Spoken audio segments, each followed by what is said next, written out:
Punches with Scott and Ben.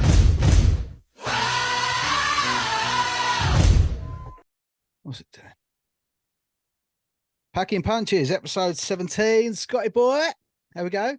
I'm all right, mate. Bank holiday in full flow nearly. Back to work. It's a shame, but all good, mate.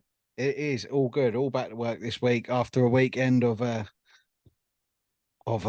pugilist endeavours. And later, of course, we'll build up to the massive fight show in Manchester.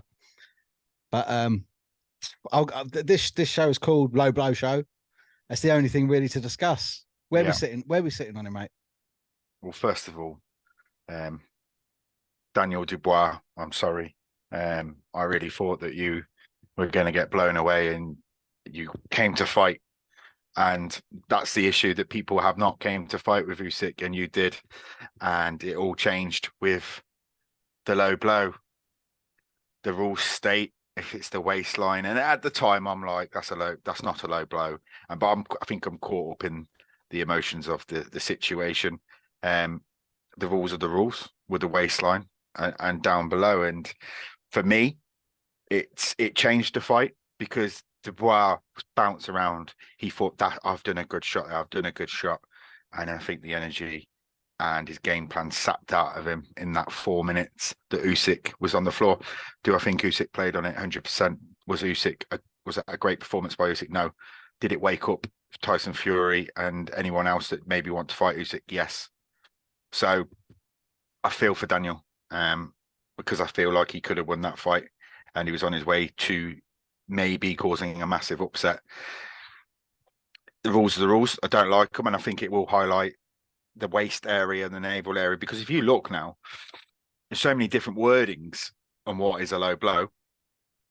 It needs clearing up. And I know there was a fight later on that night where the ref made a big point of saying this is a low blow, this isn't. But how many shots do you see that hit the waistline on, and it's not a thing? If it's a little bit round the corner where it's an organ shot, we never say anything.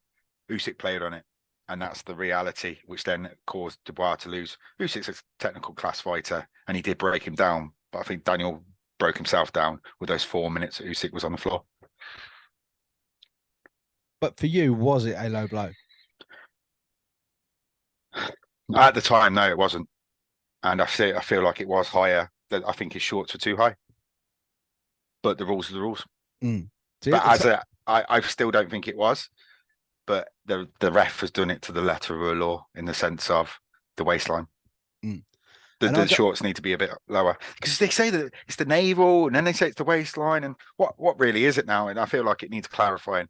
There was a lot of comments on Twitter like, "Oh, it just shows the casuals don't know anything." Oh no, I think it's a grey area now. I think it always has been a grey area. It's something that I haven't actually looked back. I should have really looked back before we come on. Certainly when I've fought, you stand in the centre with the ring, with the referee, tells you no punches behind the head. Watch the clinching. If I tell you to break, you break clean, blah, blah, blah. They touch your waistband. This is the limit. I texted you as soon as it happened and said, I don't think that's low. Yeah. It looked, in that speed of the moment, it looked like an incredible body shot, which clearly hurt him and crumpled him to the floor. Having seen the replays virtually straight away, I was with the ref.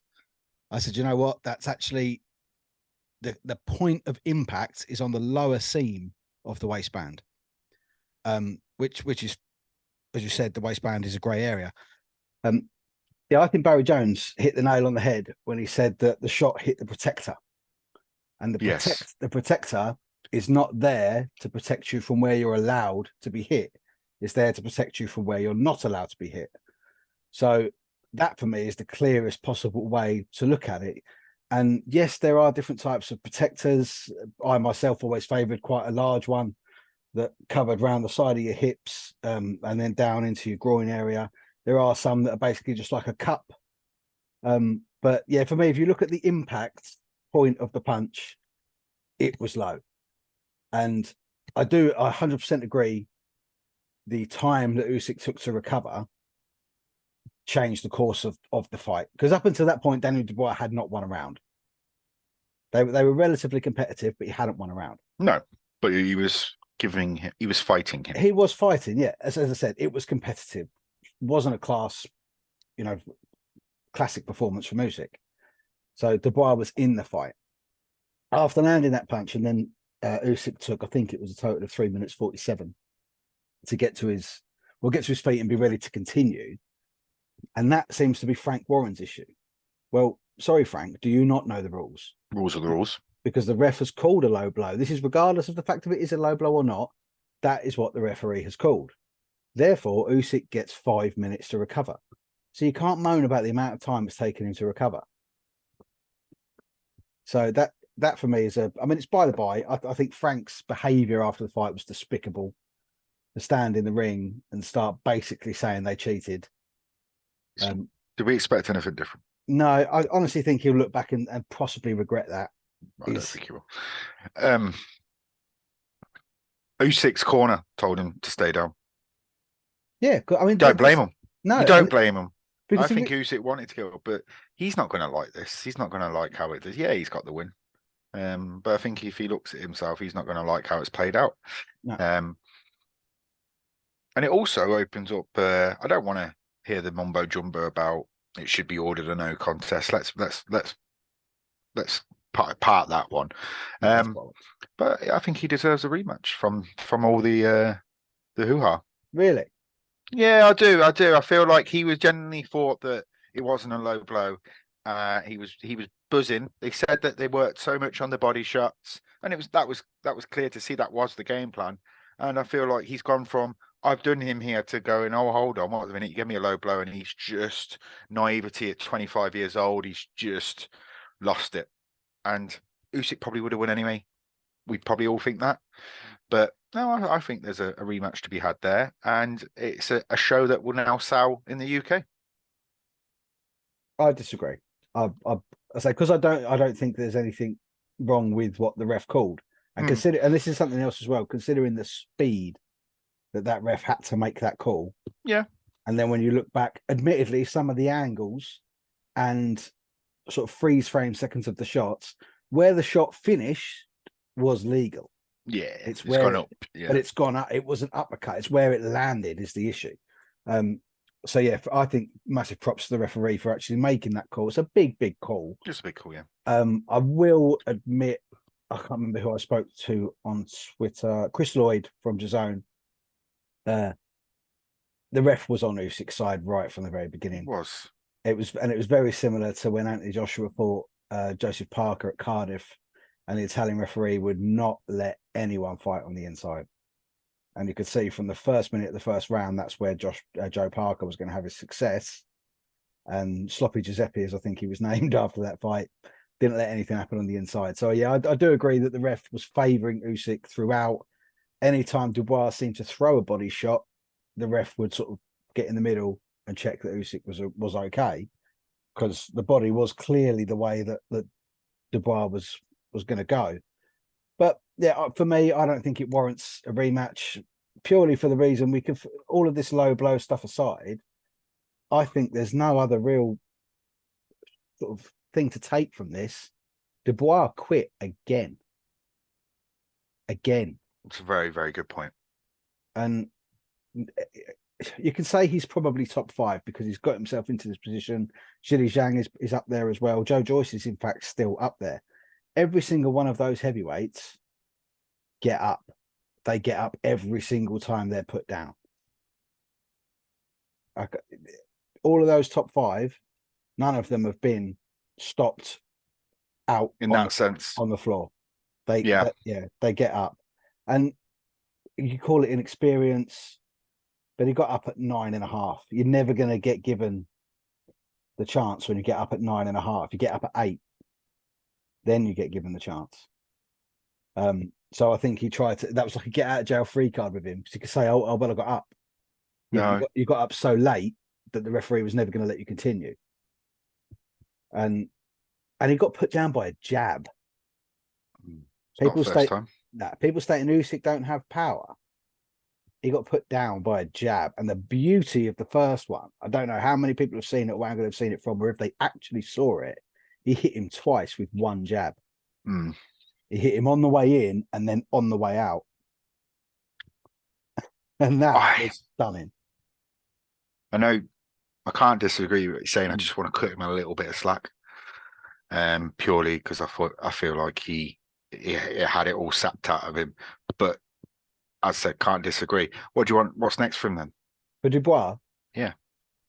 for Dubois, you could be looking at Hrgovic, possibly the winner of Zhang Joyce, because let's face it, Usyk won that. Fury gets done with Ngannou. There is only one fight we want to see for those belts, Mm-hmm. and it has to be made. It'll be an absolute crime against boxing if that fight isn't made. But if he fights Hrgovic, that's a co-main. That's not. You can't have that as a main event. Oh no, absolutely not. But is Daniel Dubois main event material? No. For me, he's not. Not unless it's a domestic fight. Yeah.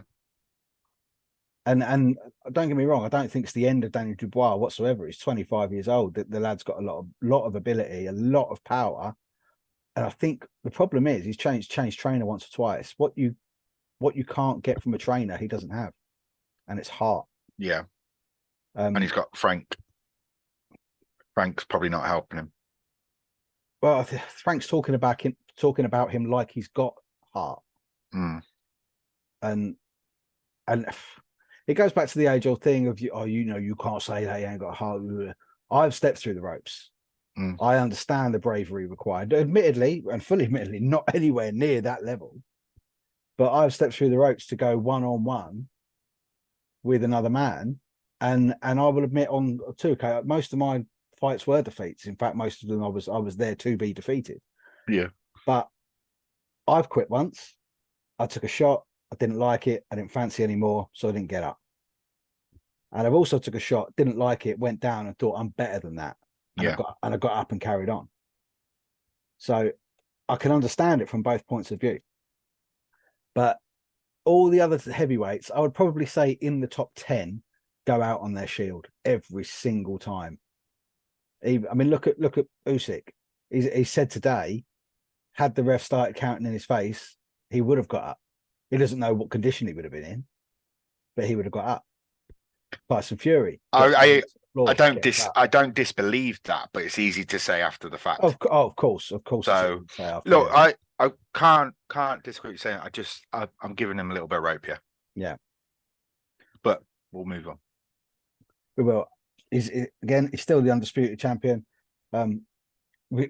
His ring walk wasn't quite as traditional as I thought. I think Wagner from the X Factor was a bit of a surprise.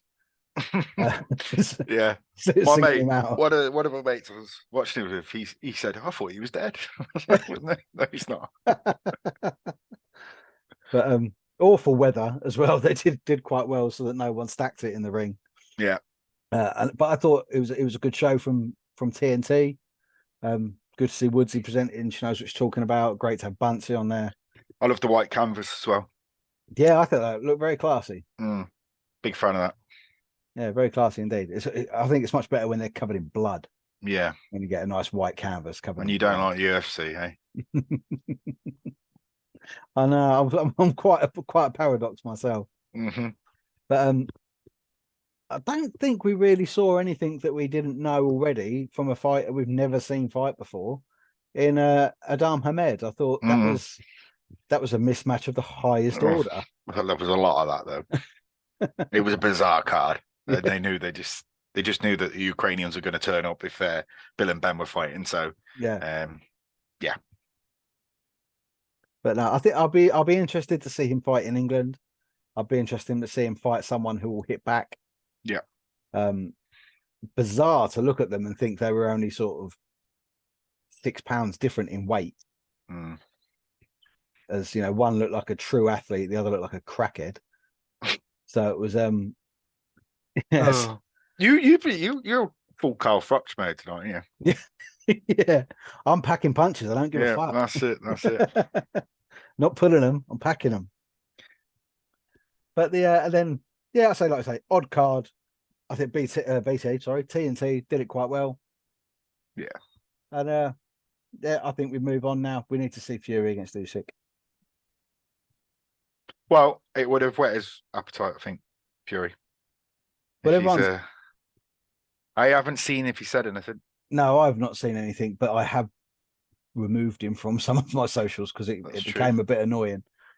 But a few people have said, "Oh, well, you know, Dubois has now shown the blueprint. He's shown the blueprint to beat Usyk. You know, go to that body, go just around that top of that waistband area." Yeah, Usyk's 6'4", Fury's 6'9". I don't think he's going to be getting down there to Usyk's No. lower body region. So, yeah, I think that one's kind of off the table. But I said earlier, if it happens, it should happen. For me, it's Usyk via split. One of the judges will give it 117 to 111 for Fury, either way. But yeah, we just need to see it, I think. Yep. So then, this Saturday night, more money for boxing fans. Second pay-per-view card in a row on these platforms that you already have to pay for, and headlined by a fight I don't think anyone really wants to see. Do you want to see it? No interest in it whatsoever. I'll watch it because it's going to be on and it's going to be there. But that first fight was so conclusive. And we discussed previously, it was down to the inexperience of Eubank because he'd never been knocked down before, that he jumped up too quickly and he wasn't ready to recover from what he'd taken. You know, had he have stayed on the knee and waited till 8 and got up, he might have recovered. That might have gone the distance. It could have been relatively close. But it ended up being a one-sided thrashing from Beefy. Not according to Chris Eubank. He says it was a miracle. Yeah, with an illegal shot thrown in there as well, I believe. Yeah, but that's always. It sounds like his dad there. I just feel like there's been no one spoke about it as well since it was announced. It's kind of that's this week. Yeah, it's moved a couple of times, isn't it? Because Liam's had a couple of injuries. But yeah, now it's here, and you're not really hearing, as you say, too much. It's and it's a relatively good card as well, actually. I like the card. I really like the card. Yeah, so I mean, we're early on early doors. We've got the British champion Lauren Price, yet to have an opponent announced. No, I did see that there wasn't one announced. It's just no good. No, and something she put on her social media in the last couple of weeks, very much along the lines of, you can be this, you can be that, you can have this Olympic medal, that British title, but if your face don't fit, you don't get what you deserve. And that doesn't sound like a happy fighter. That sounds like someone who's very frustrated with her lack of opportunity.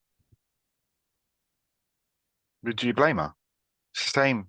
It's the same thing. There's no way you should not know your opponent or have an opponent announced 5 days out from your fight. Do we want to grow women's boxing or not? Exactly, because otherwise, what are they working towards? Mm-hmm. You know, she's got to know who she's fighting, so they've got to sort of mold a training camp around it. But yeah, no, disappointing to hear that from Lauren. I'd like to have thought, considering that Ben Shalom and Boxer actually got quite a lot, if not all, of those Olympians that came out of that Tokyo Olympic squad. So obviously he's got Fraser Clark, he's got Lauren, he's got Karras. I think it's probably only Galaria Fire that he didn't get. It's got Ben Whittaker, of course. Yeah. But yeah, disappointing to see that she hasn't got an opponent yet. But we look forward to seeing her on Saturday night. I'm not entirely sure what order the card's going to be in. I've not got rid of any of that yet. Frankie Stringer is an interesting one. He's going in there with Christian Lopez Flores, who we last saw out with Reese Mould a few weeks ago up in Rotherham on a GBM show. He shouldn't have any issues. No, I wouldn't have thought so. He's a good, fairly decent prospect, Frankie Stringer. Is Florian still on it? Florian is on it. Florian's got a cracking fight actually against Irishman Dylan Moran. Florian, who's not fought for a year, maybe. I've not seen him. He's kind of gone off the ball a little bit. I've seen some of his interviews he's doing. He just looks a very angry and annoyed man. Maybe that's because of the inactivity, but it's a decent one for him. I mean, Dylan's okay. Yeah, this is not a gimme. This is not I've been out for a year, I need a warm up. This is a hard fight, and I think that's where you see the best of Florian when he's in a hard fight. He's had a lot in the past. I think his mouth has gone further than his fists have taken him. And he started calling Josh Kelly, Conor Benn. I think these lads are going to embarrass you if you go up there and start swinging your windmills. That they're just too good for you. So earn your way up there, work your way there. This is an acid test for him, and Dylan Moran won't come and lay down. No, I'm going Dylan on this one. I just think a year out. Yeah. I'm inclined to say this probably doesn't last 3 rounds. I can see that. I'd imagine they're going to come both flying out the corners. I'm going to go for Florian on this by knockout. I just think, like you say, the inactivity there is the thing for you. For me, it's the pent up aggression. Yeah, but I've just been stung with that one. Yeah. I know, you got it in the end, but it was I know. I'll go knockout either way. Go for it. Excellent stuff. We agreed all the time. It'd be fucking boring. Yeah, but we've got Fraser and Dave as well. Yeah, and I can't imagine actually that we're going to agree on this one. This is an interesting fight. This is, I mean, I've not even considered the winner. I'll be honest, because I think they're both great blokes. My heart wants probably David to win, but my head wants Fraser to win because it's Fraser's career stalled. It'd be a great win for him. David's got his life outside boxing in the sense of his family now, and he's training these guys that are coming up, and I think that keeps his head in the right place. So it's a great opportunity for Mr. Allen, and when you just want them both to win, it's a bit of a crappy one. But he's had 4 really good wins, Dave Allen, since the defeat to David Price, and they've all been spread over 4 years, really. Yeah.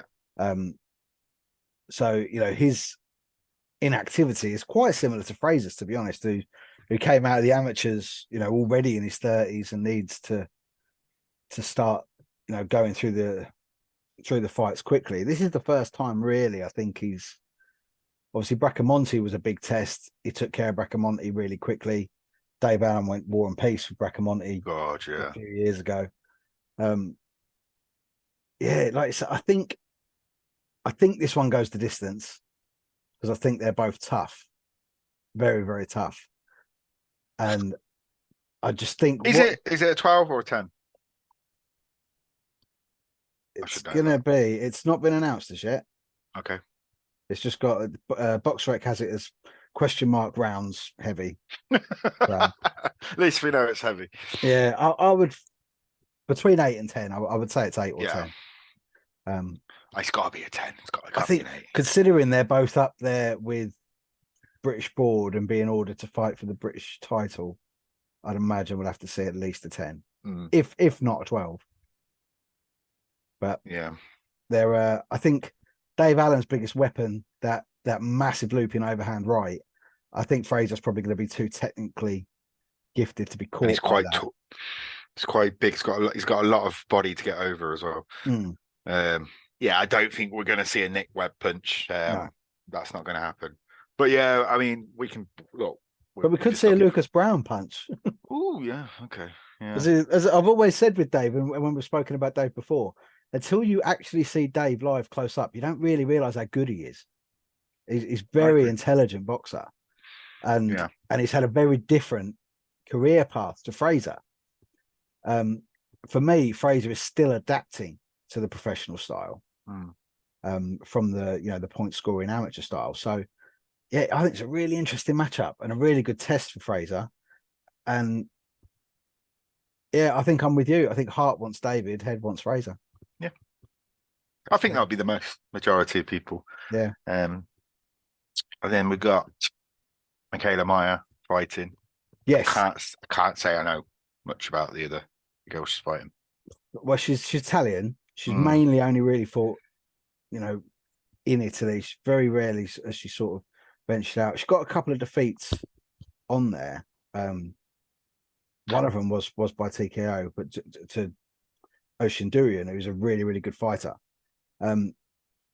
again, I feel so sorry for Michaela. I was at the O2 the night that she was defeated in inverted colours by Alicia Baumgardner, who we haven't actually discussed as yet on the podcast. I think we missed it out last week. Michaela won that fight quite clearly for me. Yep. Alicia come out, stormed the first couple of rounds, and then Michaela took control of the fight. The boos in the O2 were enough to let me know that was not the right decision. So she's now building back up Michaela, and then since then, obviously, Alicia Baumgardner has failed a drugs test. Oh, there's a surprise, isn't there? Yeah. Oh God, yeah, that was 2 weeks ago. Yeah. Sorry, we shouldn't have missed that. No, yeah, we did. We did actually. Yeah, we dropped the ball on that one. Do you know what though? I think it's been great for Michaela in the sense of she's had to rebuild, and she's rebuilding with the British crowd.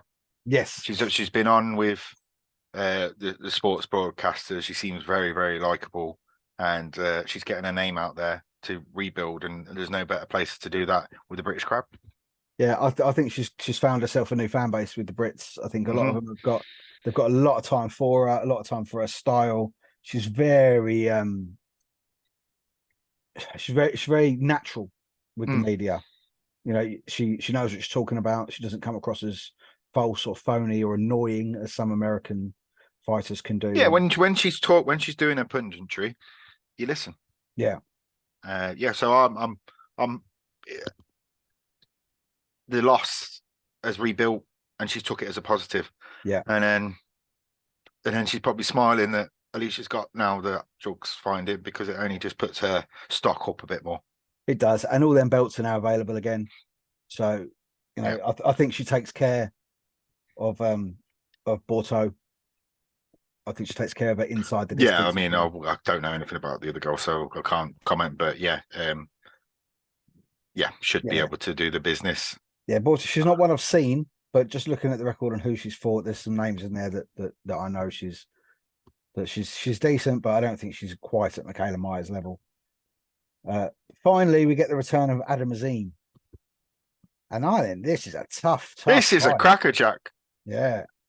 I think it's great matchmaking in the sense for the fans. I like Adam. I think he's a real talent. Needs to be out a bit more. But yeah, looking forward to this one. Yeah, well, he had the injury, because he was supposed to be headlining the York Hall Next Gen show. And unfortunately, he pulled out of that one. But this is the first time I think he's really in with someone who is a proper fighter. I mean, Aram Fanilan, Ukrainian, 23-1, fantastic record. Not too many durable names. As well. Yeah, very durable, very durable. Not too many names on his record that many people would recognize. The record, if you look at his 23 wins, only 5 KOs. Obviously, Adam's ratio is slightly higher.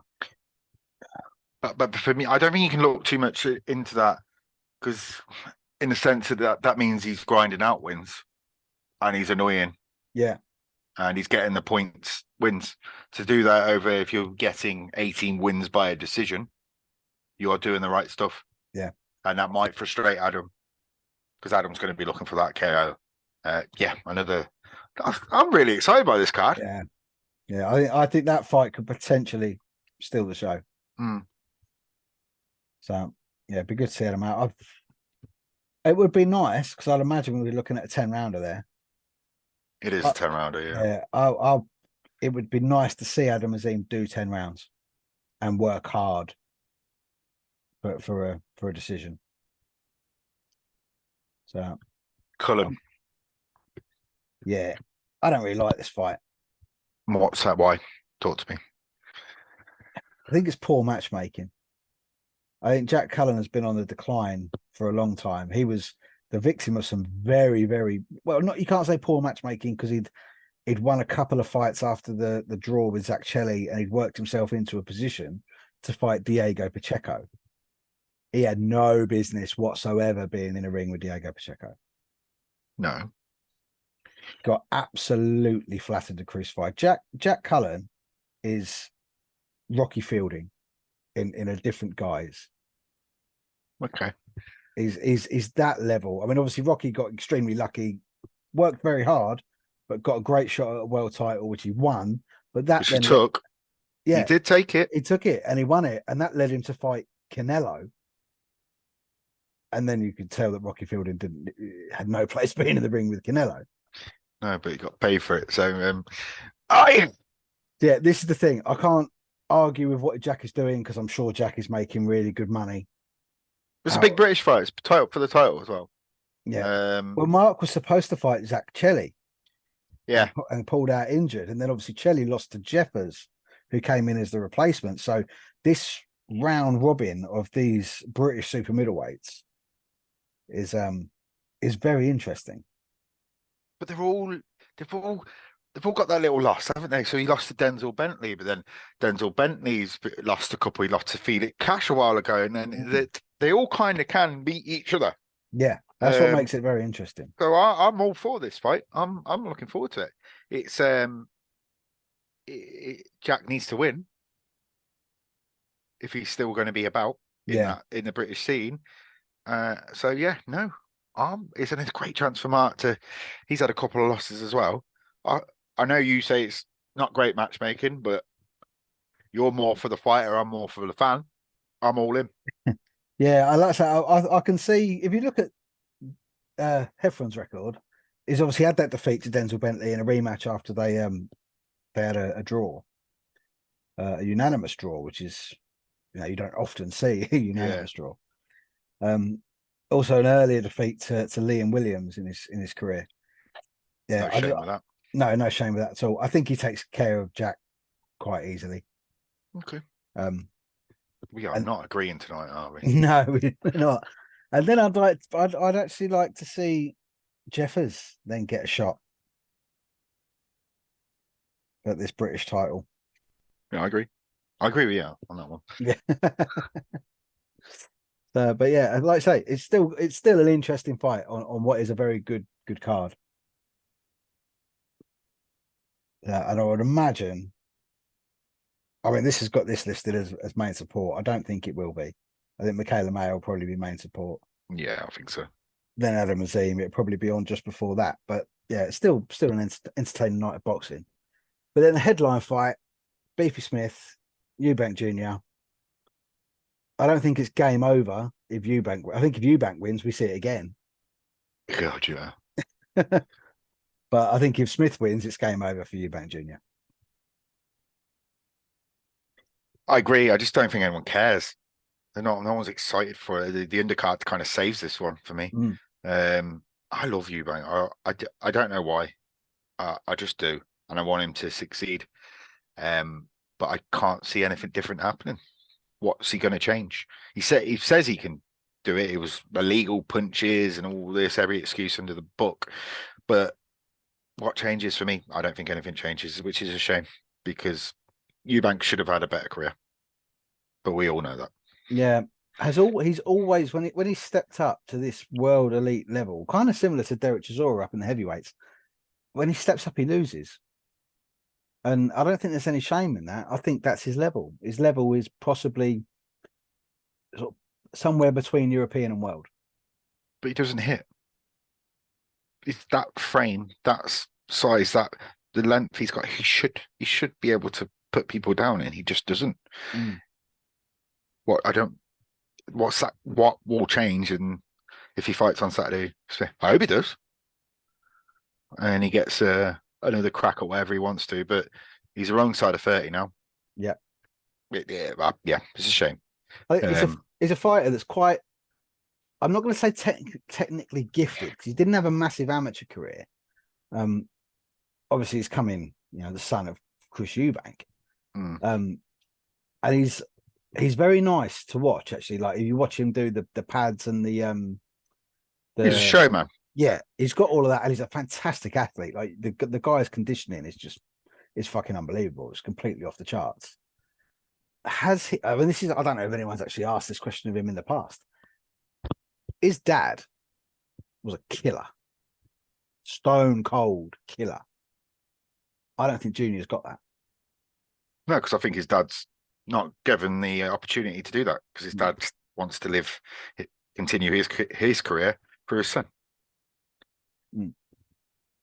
But is and that that's held him back. He's obviously got the opportunity because he's Chris Eubank's son, but he's also had that opportunity taken away from him from his dad a little bit. I always maintain that it was never about Chris Eubank Jr. and he's had some great wins. But and then I know I've said it before, and I'll bang this up. If my dad went on national radio and slagged me off, I'd be good.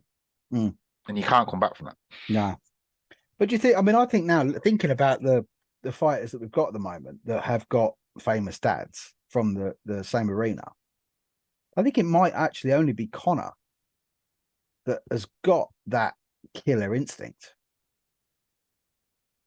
that his dad had. Like, I've not seen it in Campbell yet. Ricky had it. I've not seen it in Campbell. And we know Chris Eubank had it. I've not really seen it in Junior. No. You know, will we see it from Adam Hamed? You know, no. But again, was that really something his dad had?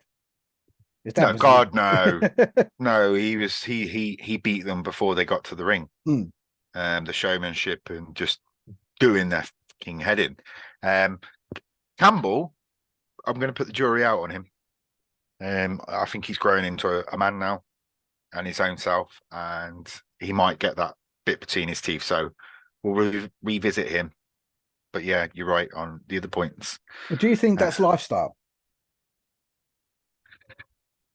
In what respect?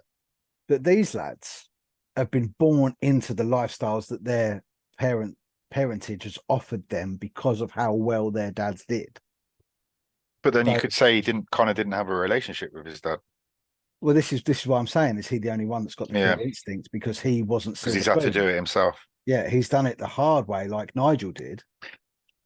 I can't see Ricky giving Campbell everything. I don't get that. I think he would have made Campbell work. Yeah, I'd like to think so. It's because he's had his own hard times. Oh, of course, yeah. He's had his own demons. He's got a documentary coming out Sky, which I'm very much looking forward to watching. Yeah, I look forward to that. Still have not watched any of Tyson Fury's, and that I will still maintain that. How you're loving it, aren't you? Well, we've actually since last week we've not watched any because my missus is stuck with Big Bang Theory at the moment. She loves it, so we're going through Big Bang Theory. But after, did you realise that finished 10 years ago? Like, yeah, I know. I've just had to sort of put it. Come on. Oh, you got Kaylee Cuoco on there, so you're fine.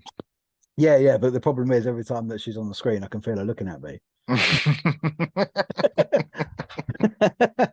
But after my mate Ben told me to watch Home with the Furies, we did go with it, and we will continue with it because I think it's interesting nonetheless. Despite what I said last week, obviously I don't think it's great for him. I don't think it's a good thing for his mental health or whatever. It's if we're going to do this, we've got to stay informed. Yeah, one of us at least. You can. All right, calm down. You can go off watching your men in their pants throwing each other around the ring. Yeah, I was at Wembley Stadium yesterday with 81,035 others paid. Children. Yeah, well, that don't make me sound great, does it? No, I enjoyed myself. The two sports do get linked very much, Yeah. So anyway, before you're rude about the wrestling community, what are you going for? Smith stoppage or Smith points? I assume you're going Smith. I'm going Smith points. Okay. Yeah, I can't see it being massively hard work, but I think that if Eubank's going to change anything, it's going to be getting himself into the position where he could be knocked out. Yeah. And I think he'll probably fight the first 6 rounds at least on the back foot, but not straying too far from the center of the ring. When he got himself backed into that corner and on the ropes last time, and then Liam Smith let rip on him, if he gets himself into that position again, it's all over. Don't want to say this, but Smith knockout for me. There we go. Well, then next week we'll just have to see, won't we? I should start writing these down. But another thing I did see Saturday night, actually, which I thought was quite classy from Adam Hamed, when he made his ring walk, he got to the ring apron and he climbed up. He grabbed the top rope, and everyone was like, "Oh my god, he's going to flip into the ring!" And he was like, "Nah." No, I was me and my mate had a chuckle about that one. Yeah, yeah, we didn't learn anything from that. That was bizarre. And I think the finish, the stoppage, I was like, oh fuck off. Yeah, He's in. The guy's in the court like, okay, I'm just gonna do this. Is my towel coming yet? Okay. yeah, and his coach A was bit that of a good. farce, His wasn't it? first throw of the towel didn't even make it No, over the he ropes. fucked it up. Yeah, it was the whole thing was a farce, but he's 1-0. He's up and running. Let's go. He's like, yeah, and let's see him over here. Let's see him try and build similar to we've got these showmen now. We've got Adam Azim, we've got Ben Whitaker, we've got Prince Adam Hamed. Let's get them a fan base. Let's get them in the UK. Let's get them fighting regularly. Yeah, and then let's show the world what Britain's got, because I think we've got the best boxers in the world. I'm not going to disagree. Anything else that's tickling your fancy this week, mate? No. No, I think aside from what's going on, it's obviously with the low blow stuff. I'm going to enjoy listening to all the other podcasts this week, discuss it. Yeah. I briefly listened to 5 Live with Buncey and Richie this morning, and perfectly described. I think, like I said, I did actually tweet Buncey and hope that Barry Jones was on. Yeah, I've seen that. Yeah, because his description of it all was so brilliant after the I fight. love Barry. Absolutely love Barry. Listening to him. Let's drop Barry a message and see if Barry can come on. Yeah, I love him. He should have had more work, and I feel like people are realizing that now. Yeah, good guy. Incredibly respected voice. Yeah. So much like Wojciech Hurdy, the towel is in. Towel is in.